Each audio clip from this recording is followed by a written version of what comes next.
सत्वर पाव ग मला भवन्याय रोडगा बाई तुला सत्वर पाव ग मला भवन्याय रोडगा बाई तुला सत्वर पाव गे भवानी रोडगा बाई तुला सत्वर पाव गे भवानी रोडगा बाई तुला रोडगा बाई तुला भवन्याय रोडगा बाई तुला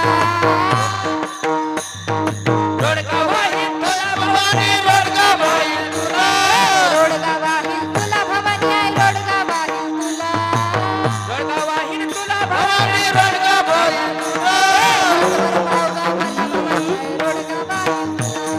सत्वर पाव ग मला भवन्याय रोडगा बाई तुला सत्वर पाव ग मला भवन्याय रोडगा बाई तुला सत्वर पाव गे भवानी रोडगा बाई तुला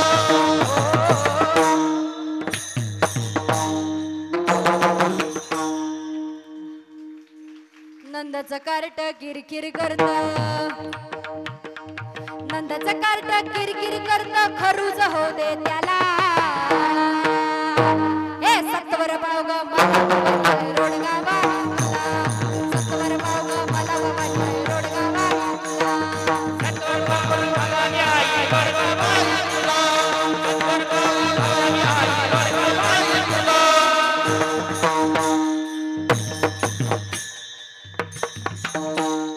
जाऊ माझी फडफड बोलते बोलते का तुमची जाऊ जाऊ माझी फडफड बोलते बोडकी करगतीला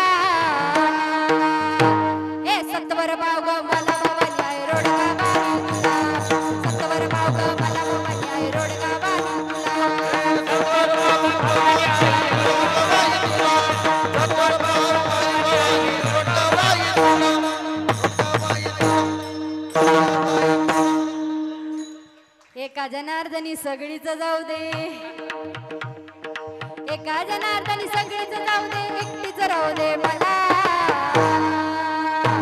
हे सत्वर पाव ग मला भवन्याय रोडगा बाई तुला सत्वर पाव ग मला भवन्याय रोडगा बाई तुला सत्वर पाव गे मला भवानी रोडगा बाई तुला सत्वर पाव गे भवानी रोडगा बाई तुला हे रोडगा बाई तुला भवन्याय रोडगा बाई तुला भवानी रोडगा बाई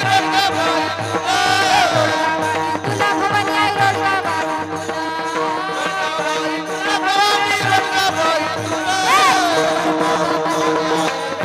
भवानी रोडगा बाई तुला सत्वर पाव गे भवानी रोडगा बाई तुला सत्वर पाव गे भवानी रोडगा बाई तुला हरी राजा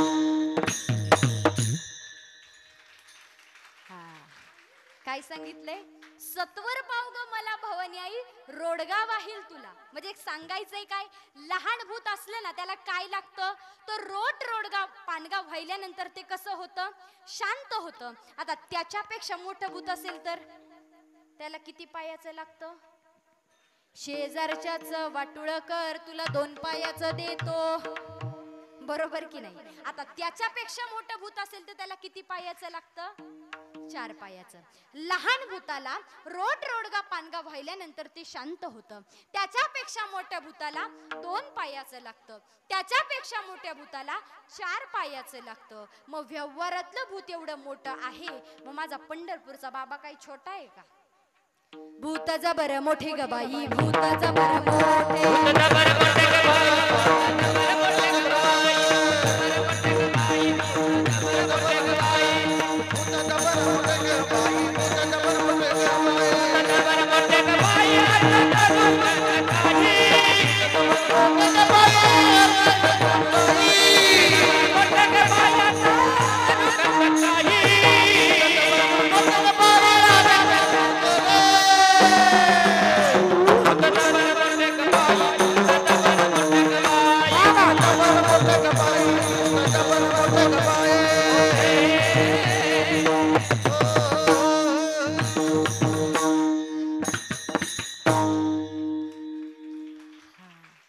व्यवहारातलं भूत जसं मोठं आहे ना तसं माझं पंढरपूरचं भूत सुद्धा कसं आहे ते सुद्धा मोठं आहे किती साम्य झाले 7 साम्य झाले 8वं आणि शेवटचं साम्य तुम्हाला सांगणार आहे आणि पुढे जाणार आहे मला सांगा, एखाद्याला भूताने झपाटलं, आपल्या भागात काय म्हणतात?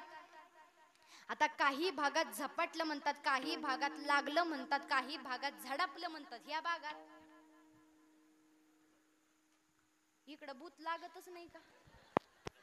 आमच्या भागात झपाटलं म्हणतात बरं का.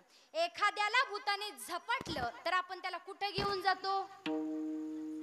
आता काही भागात देवऋषी म्हणतात, काही भागात भक्त्या म्हणतात, काही भागात सोंग्या म्हणतात, काही भागात देवबाप्पा म्हणतात. आपल्या भागात, आमच्या भागात देवऋषी म्हणतात. आपण त्याला देवऋषीकडे घेऊन जातो. देवऋषीकडे गेल्याच्या नंतर ते लिंबनार काय प्रकार असतो तो प्रकार होतो. सगळंच माहिती बरं का, हा म्हणताय सगळेजण. हा, ते लिंब नारळ तो प्रकार होतो. आणि ते प्रकार झाल्याच्या नंतर तो काय करतो, एक पिठाचं म्हणा किंवा फकीचं म्हणा, एक गोल रिंगण आखतो. रिंगण, बरोबर की नाही? गोल रिंगण आखतो आणि त्या रिंगणामध्ये नेहून उभा करतो. कोणाला? मला. ज्याला भूताने झपाटले त्याला त्याला त्या रिंगणामध्ये नेऊन उभा करतो. आणि हा काय करतो देवऋषी, हाताच्या भाया अशा मागे सारतो आणि हातामध्ये काय घेतो? वेताची काठी. आता वेताची काठी म्हणजे काय? सुटला माझा पदर बाई मी नव्हते भानात, अन काळूबाईचं वार माझ्या भरलं अंगात, काळूबाईचं वार माझ्या भरलं अंगात, काळूबाईचं वार काळूबाईचं वार सुटला माझा पदर बाई मी नव्हते भानात, सुटला माझा पदर बाई मी नव्हते भानात, अन काळूबाईचं वार माझ्या भरलं अंगात, काळूबाईचं वार माझ्या भरलं अंगात, काळूबाईचं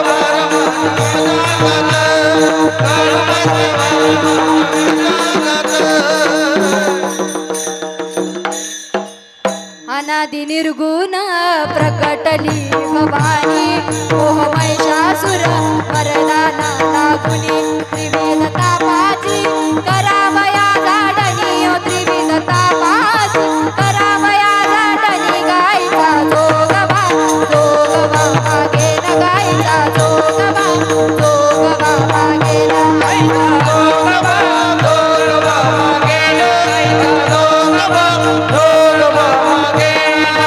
अंबाचा अलंकार वामनी शृंगार, माझ्या देवीचा अलंकार वामनी शृंगार, माझी आंबा ओ काय काय लेली, ओ माझी देवी ओ काय काय लेली, माझी आंबा ओ काय काय लेली, ओ माझी देवी ओ काय काय लेली, जोडविलेली नाचदार बोलवा पुण्याचा सोनार, माझ्या आंबाचा अलंकार वामनी शृंगार, माझ्या देवीचा अलंकार वामनी शृंगार, पहिली आरती मानाच ग माझे भार, आरती मानाची बळ भगताच्या घरी ग माय सेवकाच घरी, पहिली आरती मानाच ग माझे भार, आरती मानाची आरती मानाची आई राजा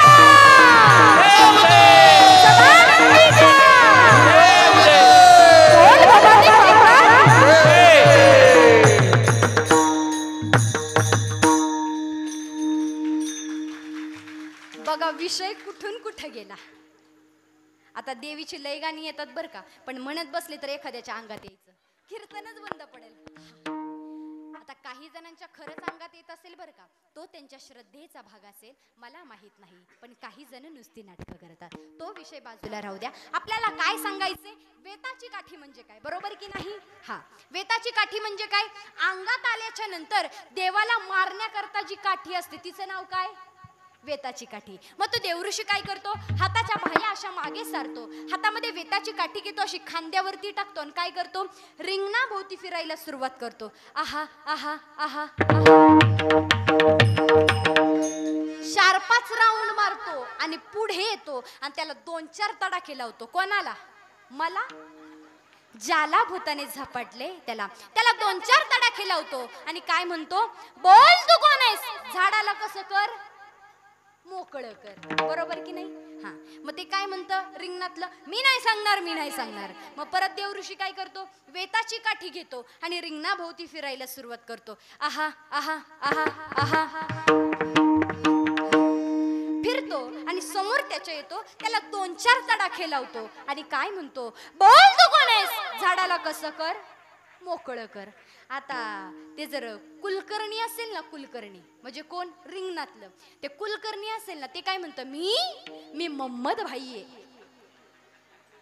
म्हणजे कुलकर्ण्याच्या देहावरती मोहम्मद भाई नावाचं काय बसलेलं आहे, भूत बसलेलं आहे. म्हणून ते काय सांगतंय, मी मोहम्मद भाई आहे. आता हे व्यवहारातलं झालं. आता इकडूनच सांगते बरं का. हा, ज्या वेळेस तुकाराम महाराजांना त्या पांडुरंग परमात्म्याने झपटलेलं नव्हतं, त्यावेळेस जगद्गुरु तुकोबारायांना सांगितलं, का हो तुकोबाराय, तुमचं नाव काय? त्यावेळेस माझे जगद्गुरु तुकोबाराय सांगतात, माझं नाव तुकाराम बोलोबा आंबिले मोरे. सरळ नाव सांगितलं नाव. पण ज्या वेळेस त्या तुकोबारायांना त्या पांडुरंग परमात्म्यानं झपटलं, त्यावेळेस तुकोबारायांना विचारलं, का हो तुकोबाराय, तुमचं नाव काय? तुकोबारायांनी सांगितलं, काय, मी वासुदेव तत्वथा. कळू येईल विचारिता. आधी मी तुकाराम महाराज होतो, पण आता मी तुकाराम महाराज नाही, मी आता कोण आहे, मी वासुदेव तत्वता. आपण कितीतरी वेळा पंढरपूरला जातो आणि कितीतरी वेळा येतो, ते पंढरपूरचं भूत आपल्याला झपटतं, कारण आपण तशी भक्तीच करत नाही ना. अहो बघा ना, ते पंढरपूरला वारीला गेल्याच्या नंतर तिथं पंढरपुरामध्ये दर्शन बाजूलाच, पण ह्यांच्या पिशव्याच भरायच्या चालते. पप्प्याला ट्रॅक्टर घे, हा, बायडीला काय आरसा घे, फणी घे, वेगळंच काहीतरी चाललेलं असतं. आपण भक्तीच तशी करत नाही ना.